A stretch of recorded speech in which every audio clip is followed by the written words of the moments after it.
Olá, bem-vindos, bem-vindas a mais esta live do canal Brasil e da FEComércio São Paulo, numa parceria com a Tendências Consultoria.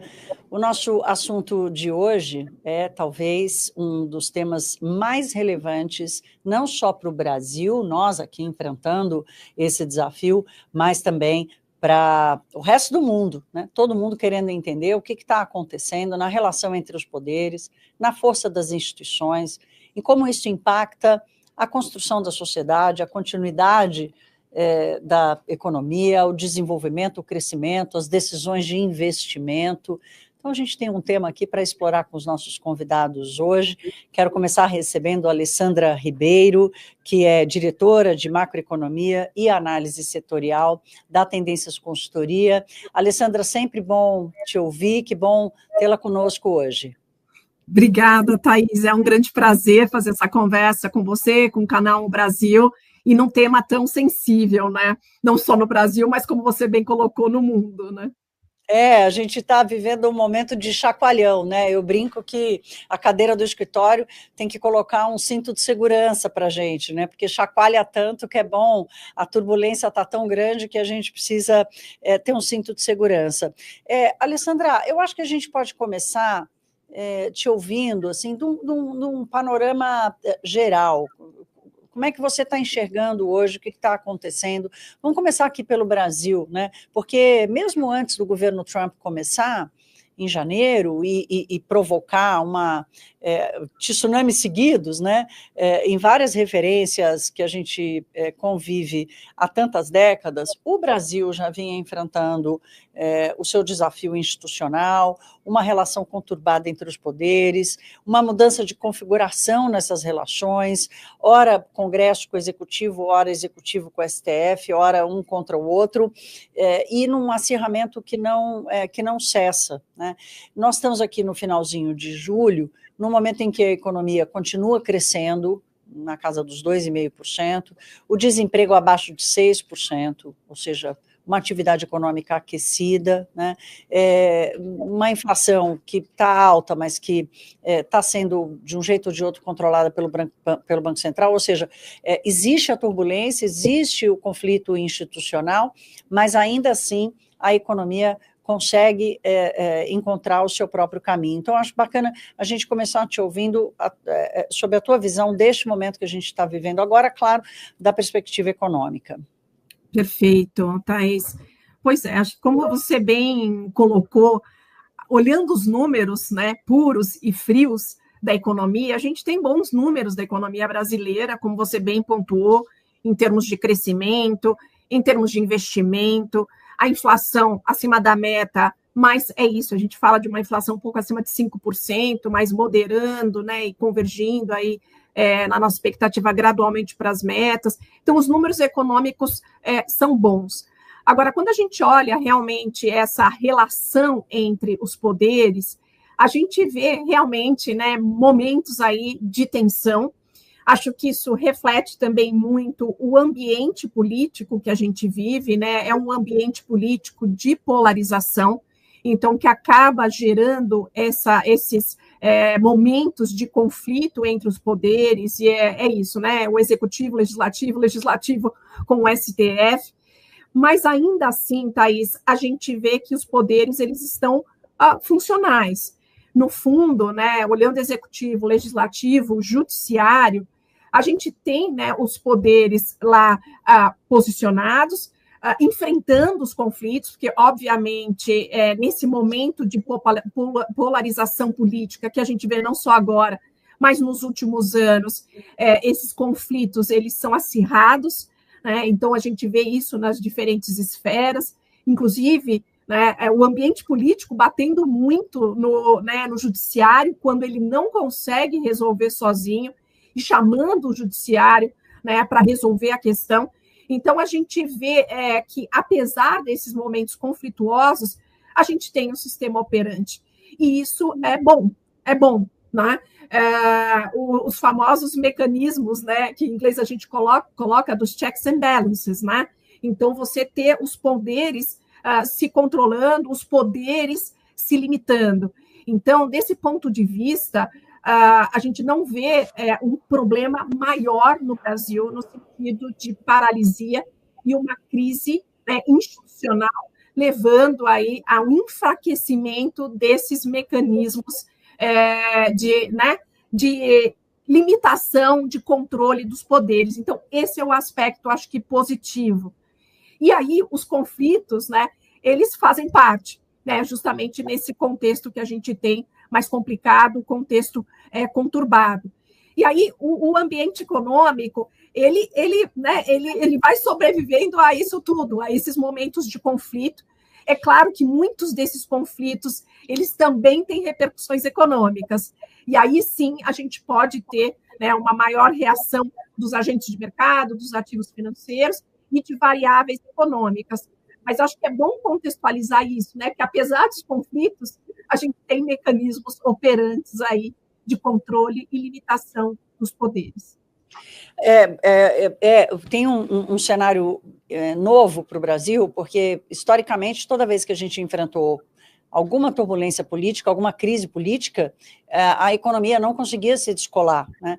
E de alguns anos para cá, especialmente da saída da recessão de 2015, 2016 para cá, o Brasil passou a caminhar a despeito da política, a despeito de Brasília. Eu queria que você nos ajudasse a identificar, por exemplo, se você acredita que as reformas estruturais que nós vivemos a partir de 2016, que mesmo que tenham sido questionadas, mesmo que não tenham sido implementadas com toda a sua força, mesmo que tenham sido mitigadas em algum momento, ou não tendo, a gente já vai precisar fazer outras, por exemplo, no caso da reforma da Previdência, mas ainda assim, o quanto você acha que essas reformas que nós vivemos, elas foram capazes de criar uma amálgama no núcleo do país, permitindo com que essa trajetória em paralelo da economia conseguisse perseguir a despeito de Brasília? Perfeito, Thaís. Eu acho que esse ponto ele é fundamental. Assim, as reformas que a gente conseguiu implementar desde meados de 2016 para cá e continua implementando.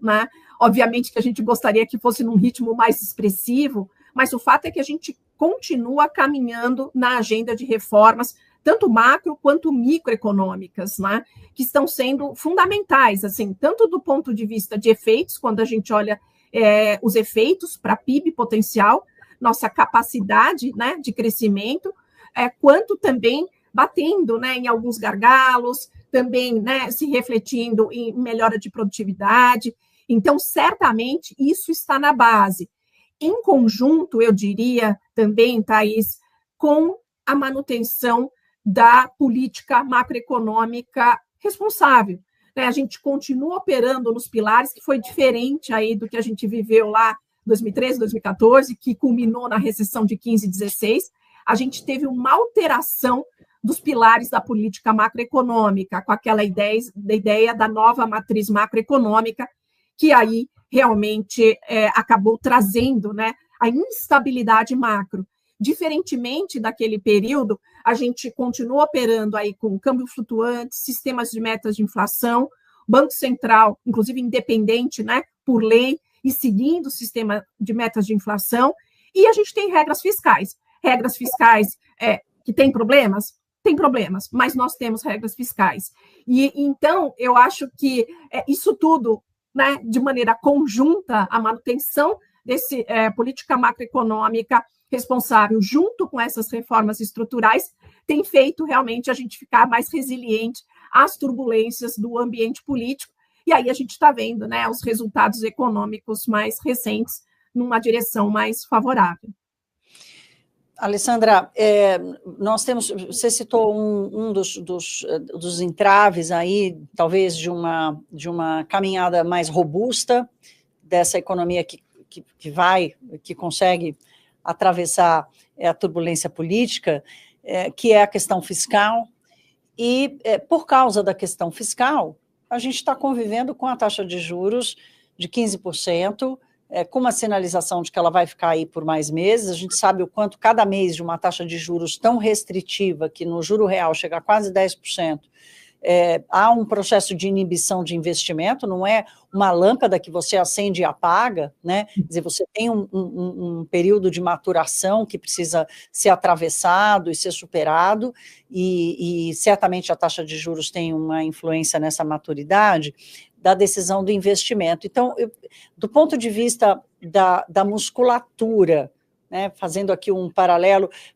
a impressão que dá é que, mesmo seguindo em frente, a economia não está tomando tanta proteína assim, porque o investimento privado se recupera, mas ainda em taxas inferiores ao mínimo esperado para uma construção do futuro. Então, ou para uma sustentabilidade desse crescimento.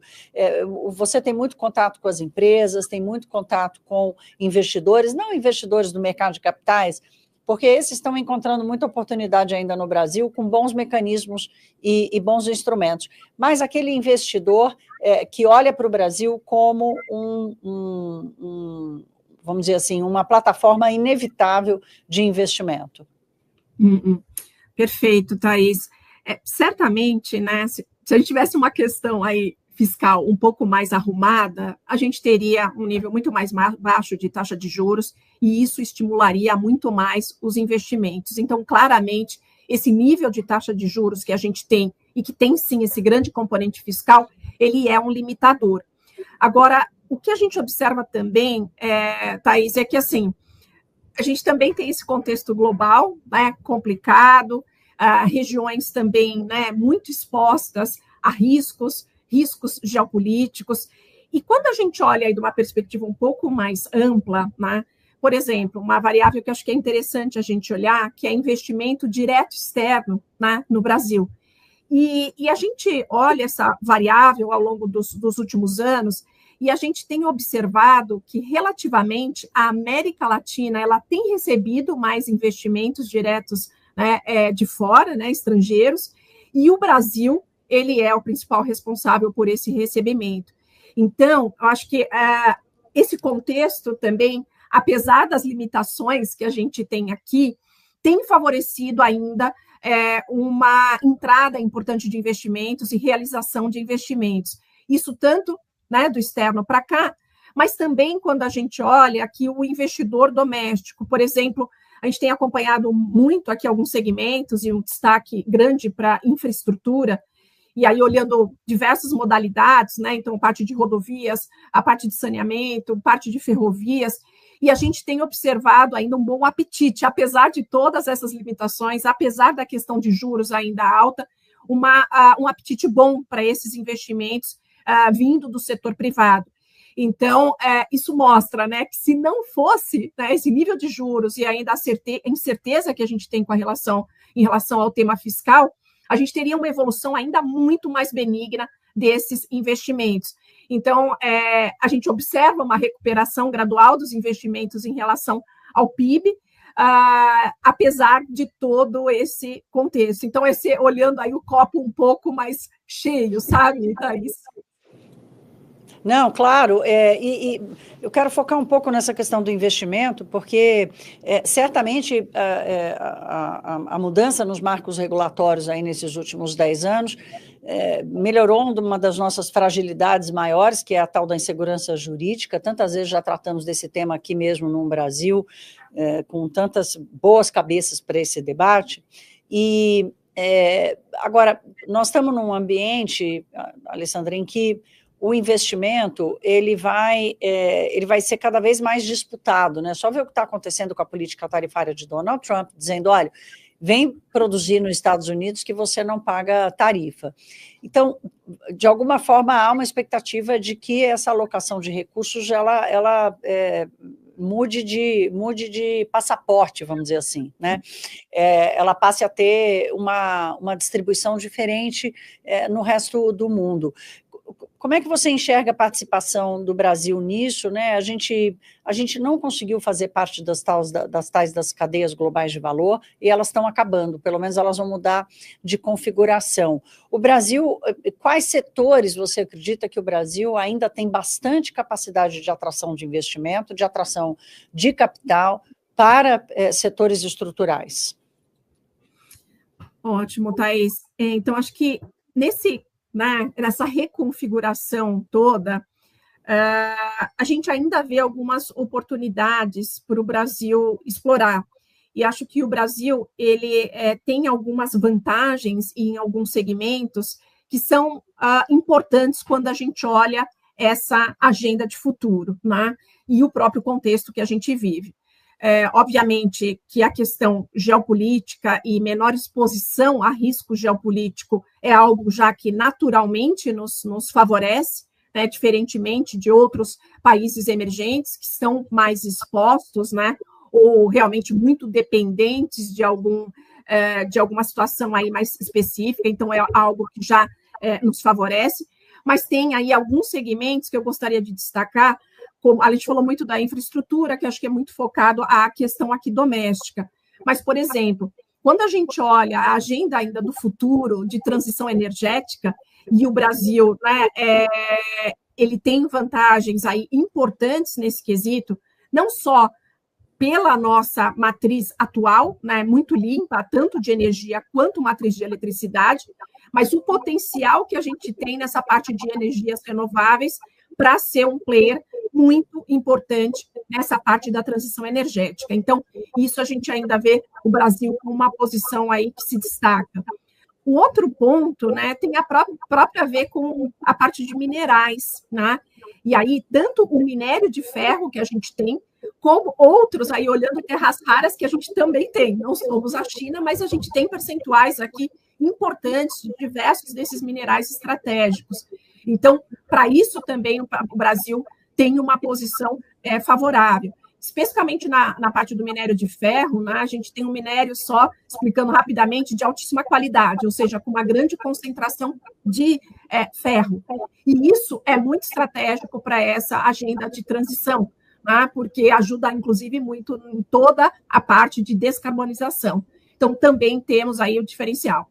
O próprio setor agropecuário, né, quando a gente vê as demandas do mundo, o enriquecimento de economias importantes, demandando, por exemplo, proteínas. Então, também o Brasil tem uma posição estratégica nesse contexto. Então, tá, só para citar alguns, que nessa configuração, o Brasil tem oportunidades para explorar. Obviamente, precisamos de lição de casa também. Tem questão de marco regulatório, tem questão que a gente precisa ainda avançar para conseguir atrair esse investimento, mas a gente vê que a gente pode ter vantagens, apesar do contexto bastante complicado mundial que a gente vive. Não, muito. Agora, esses três setores que você cita, né, energia, mineração e proteína animal, ou agro, né, como um todo, são setores estratégicos para o mundo inteiro e que estão, inclusive, mudando a geografia do investimento no Brasil, né, Alessandra? O dinheiro vinha concentrado no sul e no sudeste, agora começa a se espalhar pelo norte do sudeste, pela região centro-oeste, para o norte do Brasil. Quer dizer, tem aí também, provavelmente a gente deve testemunhar uma inversão, não uma inversão, mas uma distribuição, certamente que muito mais desejada, para o nosso país, desse investimento. Eu quero só lembrar aqui que o Rafael Cortes, que é cientista político, sócio da Tendências Consultoria, também vai participar com a gente hoje aqui nessa live do Brasil e da FEComércio São Paulo, nessa parceria com a Tendências Consultoria, daqui a pouquinho ele chega. E quero dizer também que quem quiser fazer perguntas, a gente vai abrir aqui no finalzinho da live, eu vou transmitir essas perguntas de vocês que estão nos assistindo para os nossos convidados. Alessandra, diga, você quer fazer um comentário?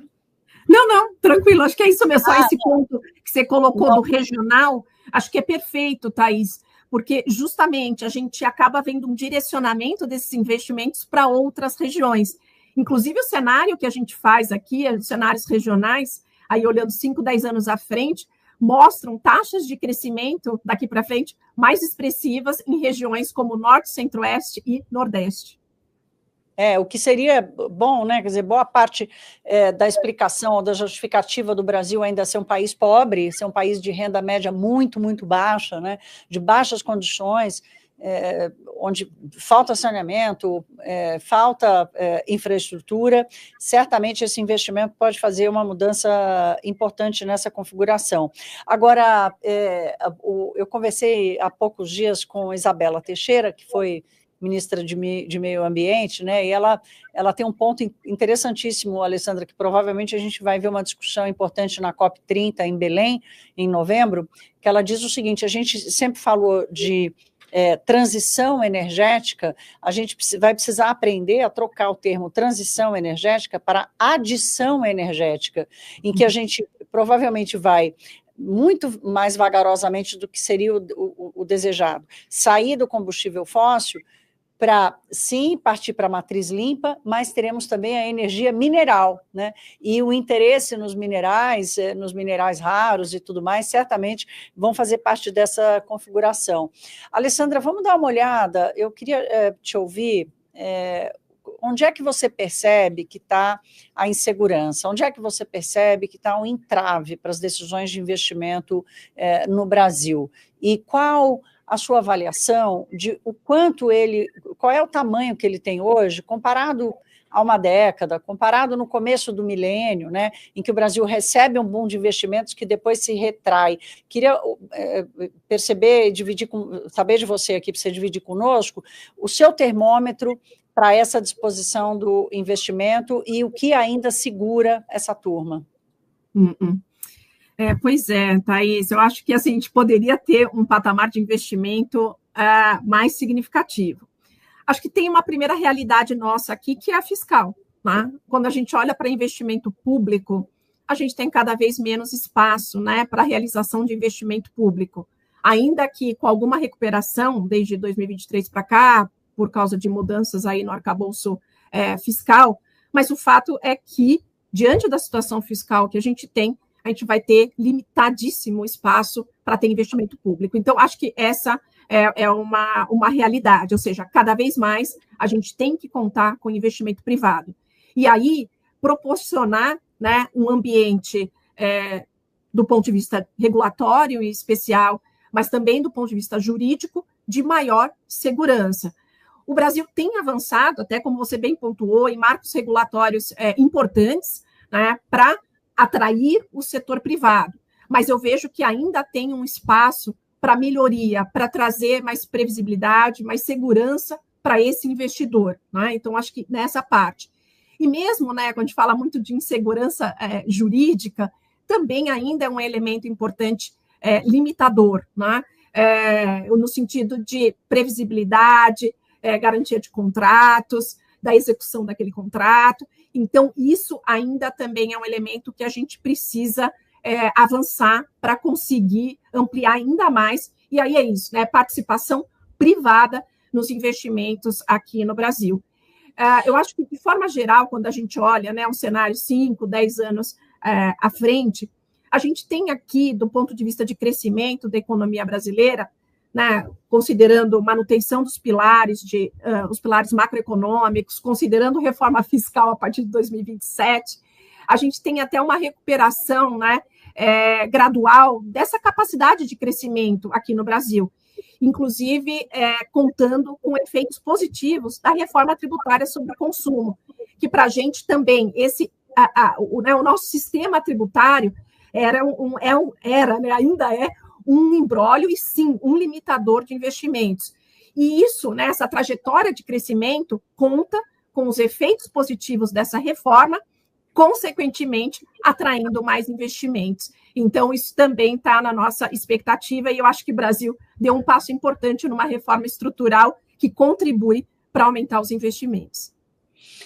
Alessandra, eu vou empolgando aqui para te ouvir, porque a sua leitura sobre economia é muito interessante, mas eu queria voltar aqui para o tema-chave da nossa conversa, que é a relação entre os poderes, né, o que está acontecendo nesse momento e o quanto isso está afetando ou não, quer dizer, tudo isso que você está dividindo aqui com a gente, só confirma aquela nossa primeira tese de quando a gente começou a falar, né, de como o setor produtivo e a economia, e os agentes econômicos em geral, apesar de estarem todos envolvidos, estamos todos envolvidos nesse conflito de poderes, né, por causa das redes sociais, do consumo excessivo de informação, quer dizer, a gente não tem como escapar da convivência com essa relação mais conturbada.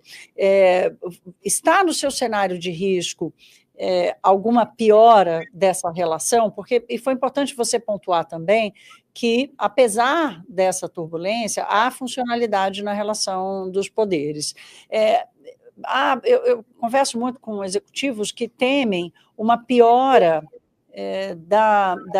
por exemplo, da qualidade do que sair do legislativo, né? Quando você tem um conflito político muito duro, a tendência é descontar na qualidade do que sai, por exemplo, do Congresso Nacional, ou na premissa que parte dos governos, do Poder Executivo, de qual a sua agenda, e uma cobrança também muito forte dessa agenda de país, que essa relação conturbada entre as instituições comprometeria. Você enxerga que grau de comprometimento, portanto, de uma agenda de país, de uma premissa de projetos a serem elaborados, de uma premissa de projetos a serem premissa e qualidade de projetos a serem aprovados pelo Legislativo, nessa trajetória de uma boa promessa para a economia brasileira? Ótimo, Thaís. Acho que essa pergunta é muito sensível, porque, né, no ambiente que a gente se encontra, eu acho que, pensando em evolução de agenda, né, uma agenda que é positiva para crescimento, para redução de desigualdade social, para isso tudo que a gente quer na direção de um país melhor, acho que a principal dificuldade está na construção de consensos, né? Porque para a gente evoluir nessa agenda que a gente tanto bate na tecla de reformas estruturais, a gente precisa de mínimos consensos. E nem tão mínimos assim, porque muitas das reformas exigem mudanças constitucionais, né? Então, acho que aí é que está o principal ponto. E quando não tem esse consenso, qual que acho que é o risco mais imediato? Paralisia. Paralisia da agenda. Não vai. Agendas com qualidade ruim, pode até ter algum encaminhamento com alguma qualidade aí mais questionável, mas a gente avalia que o principal risco é da paralisia.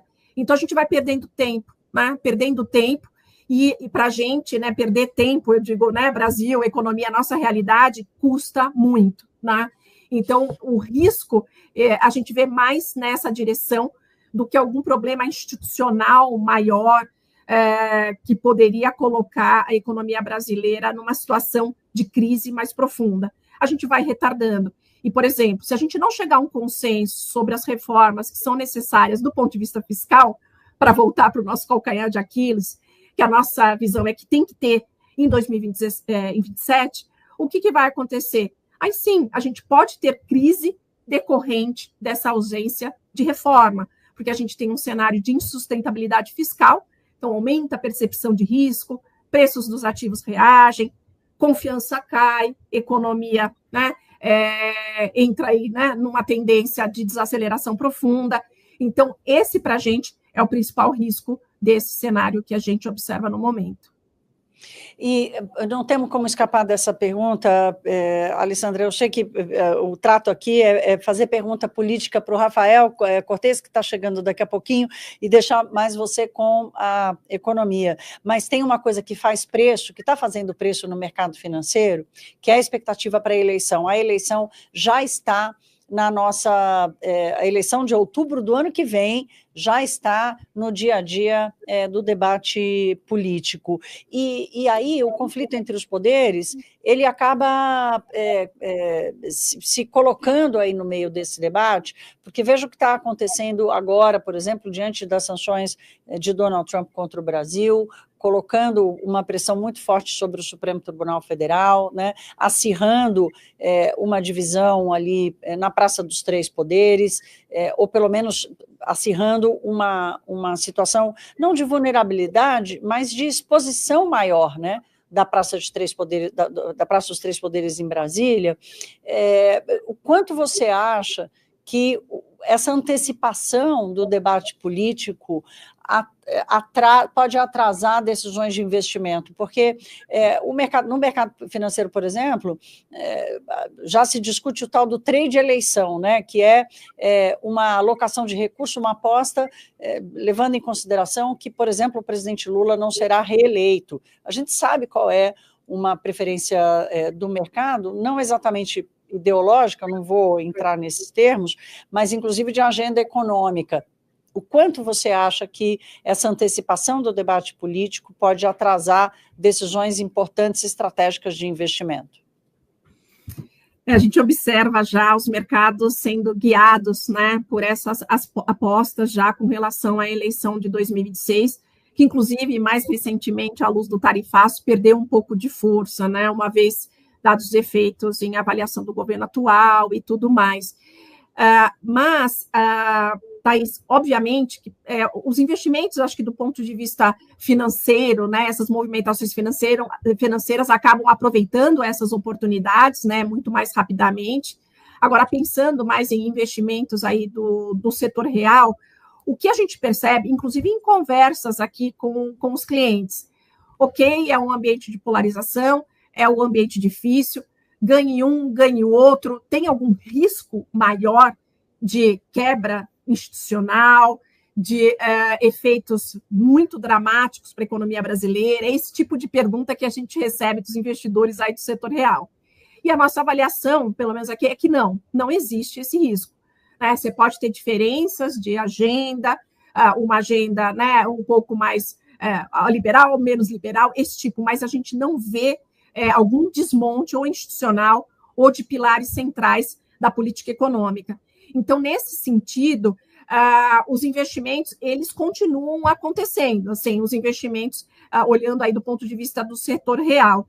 É claro que sempre tem uma questão, às vezes, do timing, principalmente quando é investimento estrangeiro, o melhor momento para entrar em termos de câmbio, isso sim pode ter alguma mudança no calendário, mas a gente não vê paralisia desses investimentos do setor real por causa da discussão eleitoral. E a gente também argumenta que também não tem motivos para ter um cenário aí mais dramático, né, para o país, seja, né, caso um lado vença, o outro, a partir de 2027. Tem uma outra característica desse momento, Alessandra, que é uma recorrência, você mesmo falou disso no comecinho, tanto o Congresso Nacional quanto o Poder Executivo recorrendo demais ao Supremo Tribunal Federal. Vamos ver o que aconteceu nessa última contenda aí sobre a elevação do IOF, que é o Imposto sobre Operações Financeiras, né, que já começou errado, né, a forma com que o governo colocou esse debate na praça foi bastante equivocada, foi ali pegou o Brasil inteiro de surpresa, uma necessidade de fechar as contas, enfim. Ao mesmo tempo, então, a gente vê o Supremo Tribunal Federal tendo que tomar decisões, né, que deveriam ser decisões, entre aspas, simples na relação entre o Poder Executivo e o Legislativo, que não aconteceram.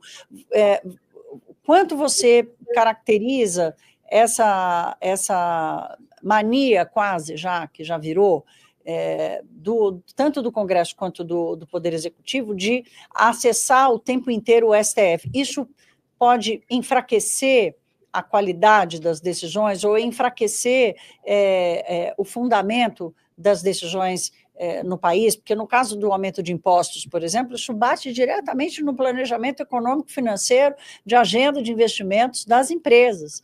Isso te preocupa? Sim, acho que esse é um ponto sensível, sim, Thaís, sensível, porque o que a gente viu é isso, né? Assim, o mundo político ele não consegue resolver dentro do mundo político, né? E aí ele não consegue resolver, aí ele vai lá no STF e o STF tem que tomar uma decisão, né? Então ele é sempre muito chamado, por isso a gente fala dessa atividade do Poder Judiciário, mas ele entra porque ele é chamado uma vez que o mundo político não resolve os seus conflitos.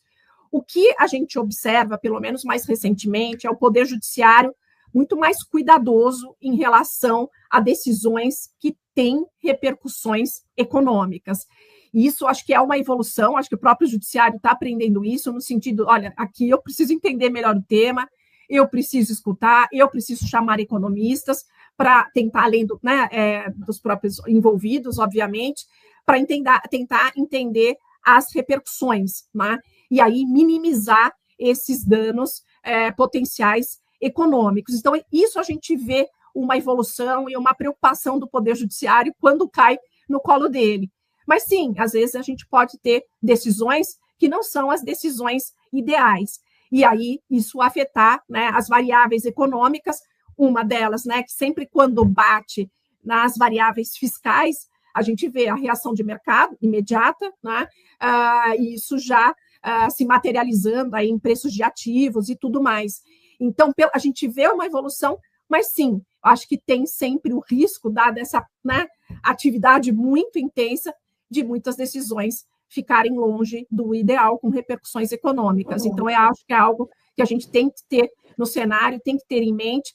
E como a gente também não vê uma mudança mais significativa nesse ambiente político de polarização, a expectativa é que o judiciário continue sendo extremamente demandado.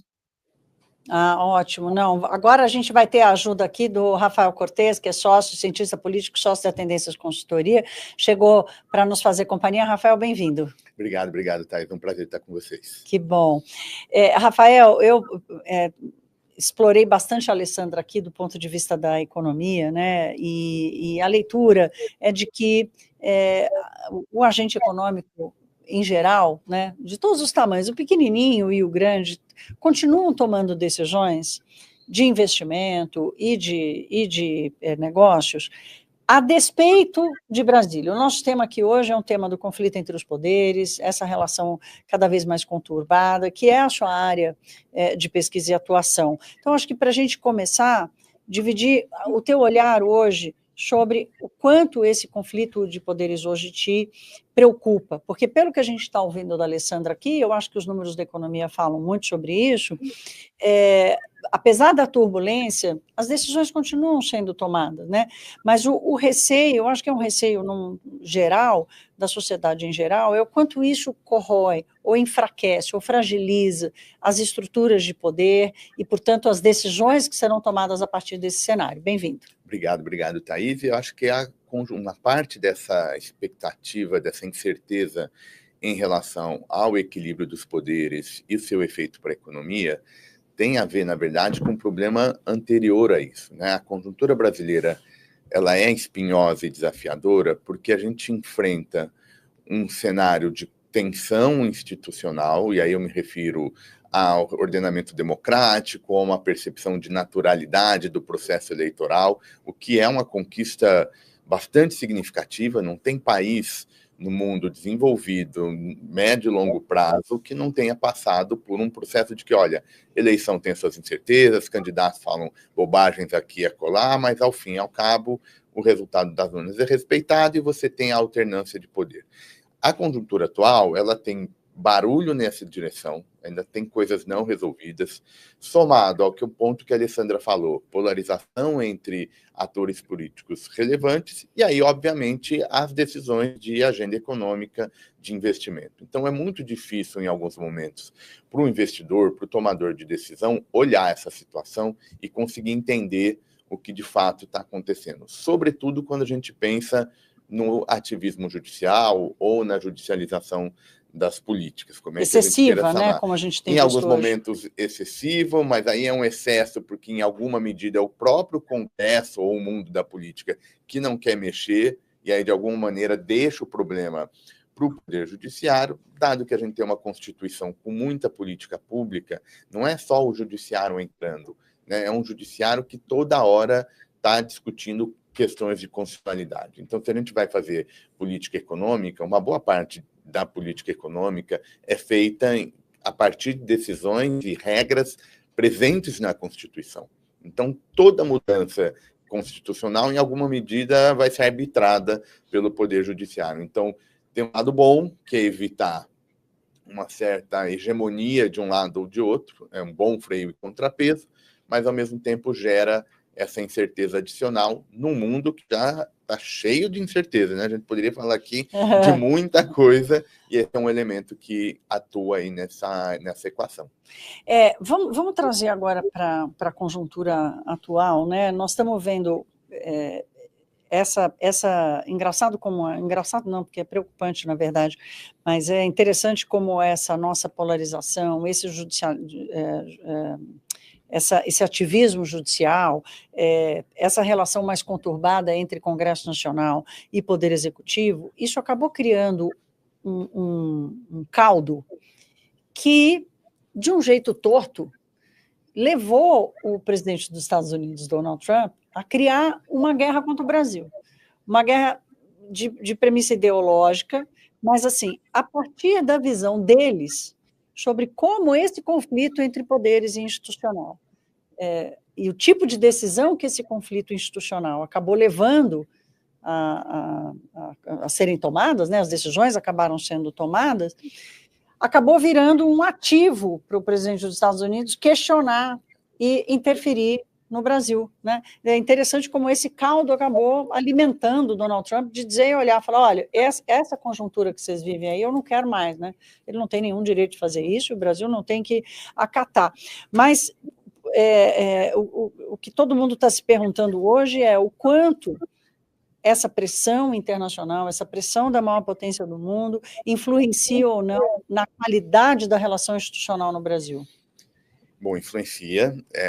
Acho que aqui é uma longa história, porque que a gente chegou até aqui, né? Vou tentar mais ou menos encurtar, mas acho que o primeiro elemento dessa longa história é a crescente internacionalização do próprio processo eleitoral. Então, hoje é muito comum líderes, não só aqui no Brasil, mas de outros lugares, fazerem referências à cena política internacional. Então, a gente já viu aqui, quando estava a eleição na Argentina, o Lula se manifestou. Quando teve a eleição lá nos Estados Unidos, Biden versus Trump, depois acabou mudando pela Kamala Harris, mas também teve internacionalização.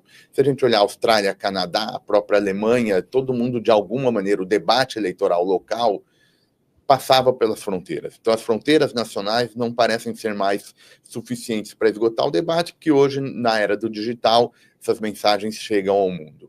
Então, acho que esse é o primeiro elemento. O segundo elemento importante é que essa tensão institucional que a gente está falando, na prática, ela significou um enfraquecimento do poder executivo no Brasil. O presidente hoje, independente de quem quer que seja, é mais fraco do que era 10, 15 anos atrás.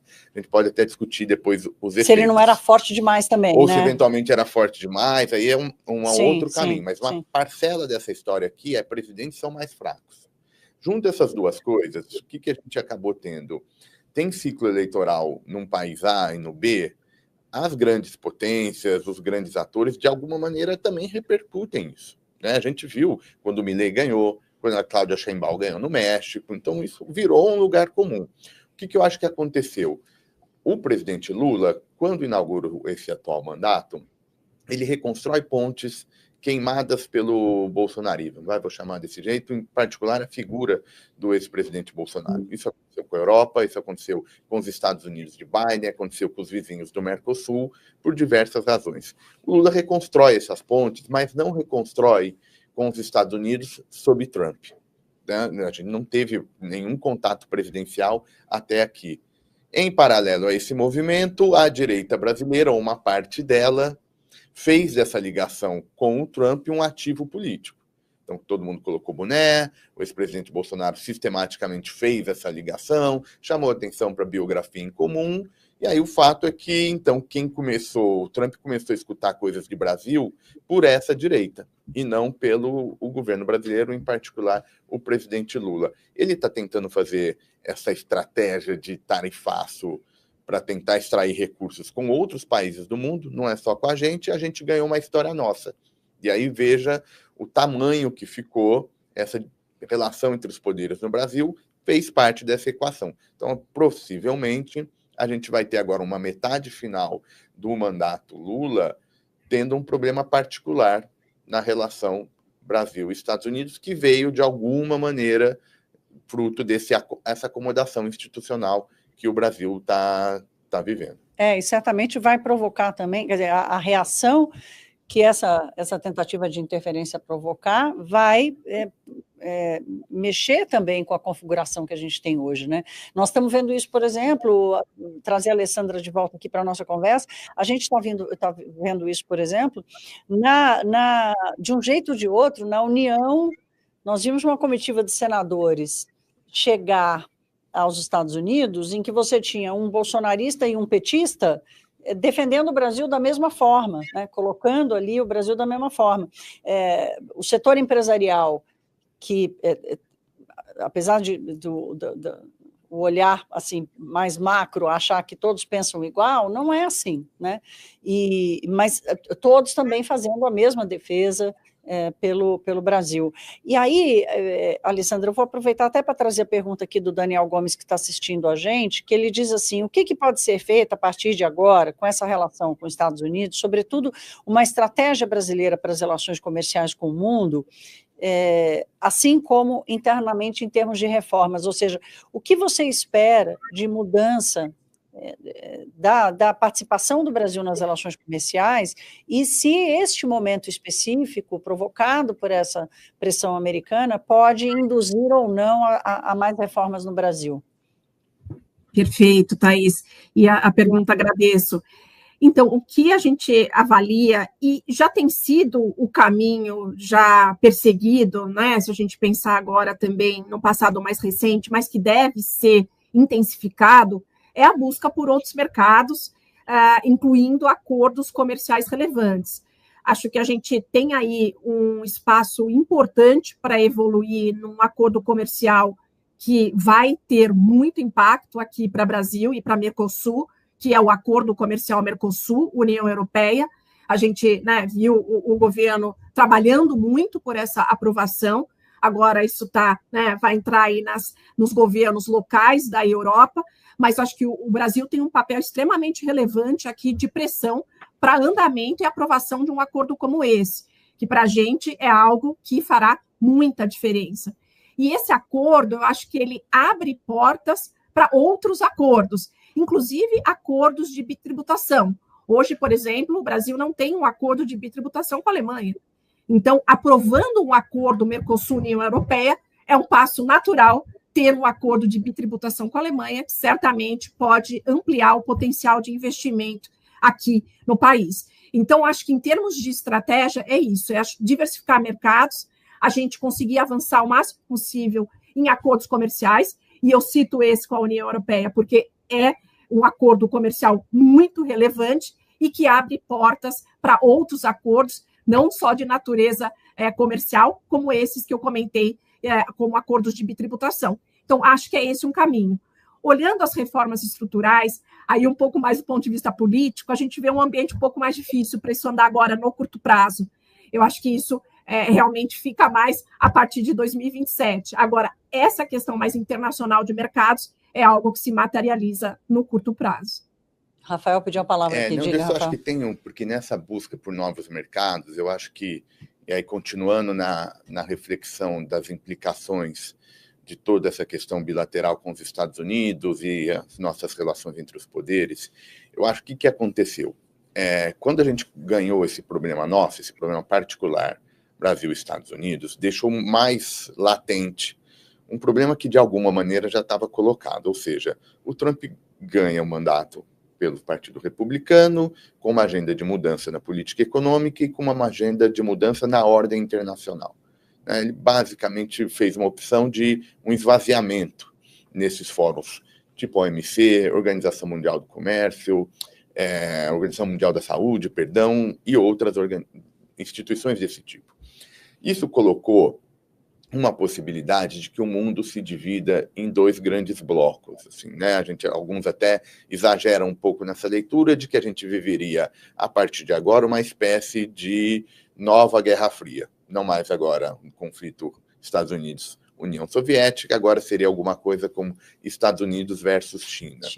Os países emergentes e as outras nações, então, teriam o desafio de como se equilibrar diante dessas mudanças na ordem internacional. sobretudo o Brasil, porque se a gente pega o nosso fluxo de comércio internacional, ele é razoavelmente bem distribuído. A gente não tem um grande ator que tem uma dependência comercial tão grande como o México tem com os Estados Unidos, só para citar um exemplo. A nossa natureza já é muito diversificada. Então, do ponto de vista político, essa era uma tarefa que era muito mais do que simplesmente geopolítica, mas era uma tarefa de desenvolvimento econômico e de crescimento econômico. E isso agora ficou muito claro, né?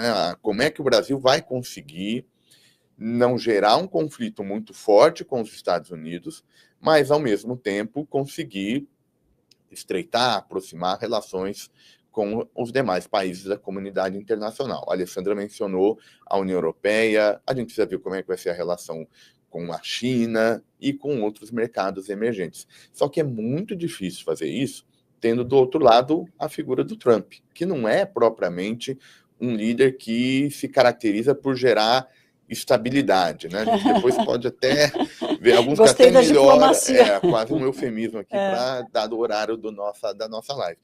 Mas então como é que faz isso com um líder tão instável? Vai precisar de uma sensibilidade política muito grande do presidente Lula, e mais do que isso, a gente vai testar agora o nível de coesão entre a elite política e os grandes setores econômicos em como enfrentar esse processo que se intensificou a partir de agora.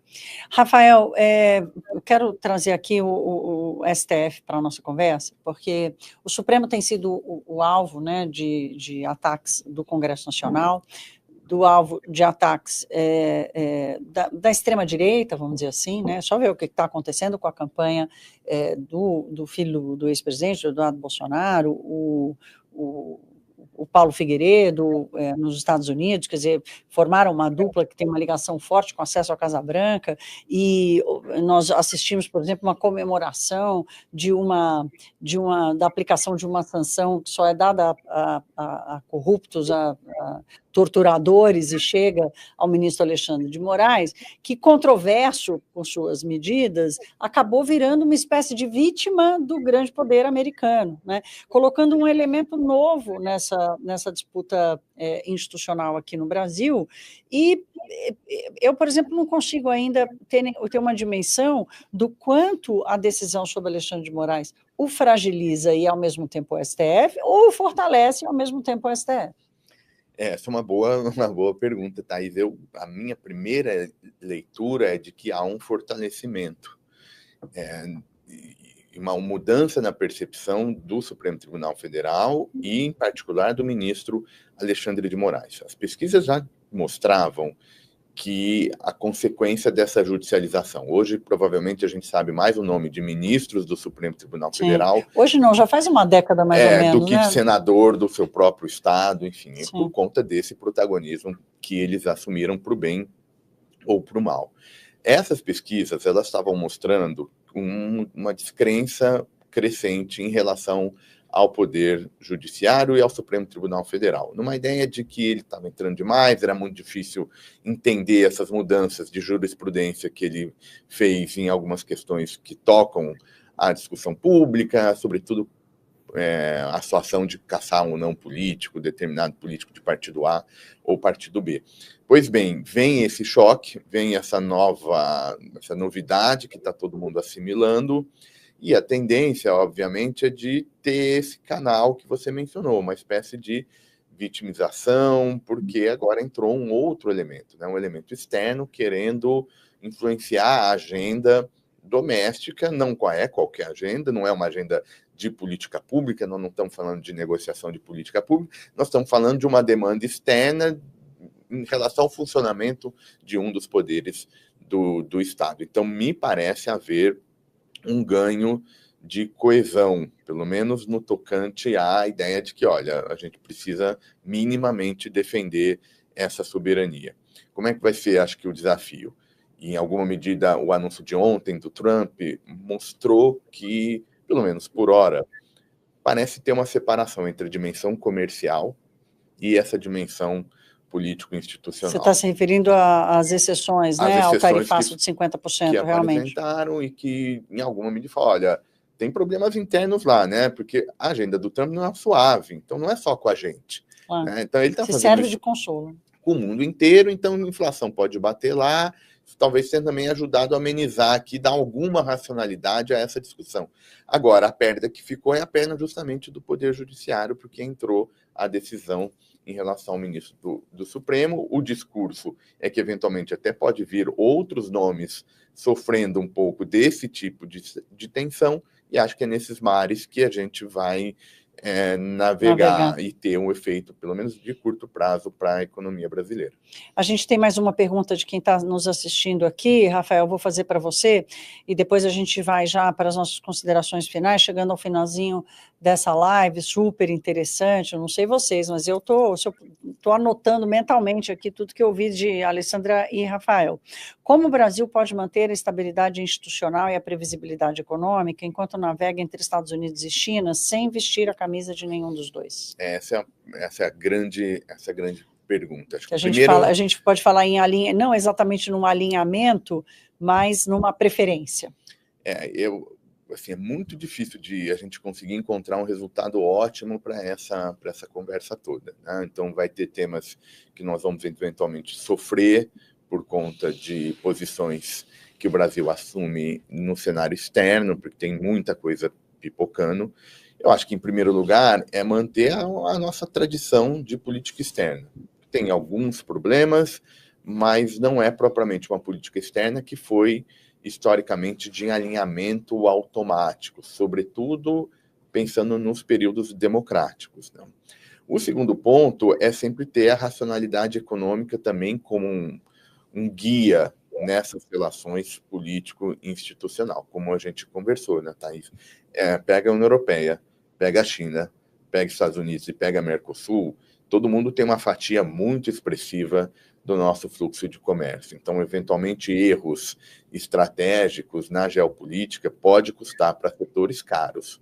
Então, é importante que a nossa política externa também represente essa diversidade econômica nos nossos canais de negócio. E o outro ponto é a elite política doméstica. A gente precisa resolver, e acho que só vai ser a resolução em 2026, esse nosso problema em relação ao jogo democrático.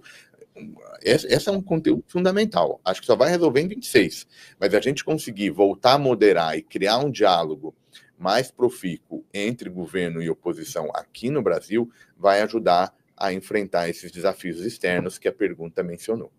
Quem sabe esse empurrão nos leva para uma maior racionalidade, né? Alessandra, quero te ouvir considerações finais. A gente tem aí um segundo semestre, 5 meses para o ano acabar, e um 2026 que certamente promete muitas emoções, porque nesse meio teremos um debate eleitoral para valer, né? Que aí é que os jogadores vão se apresentar e dizer para que time estão jogando, mas um pouco do que você está esperando aí até o final de 2025 e a entrada em 2026 do ponto de vista da economia.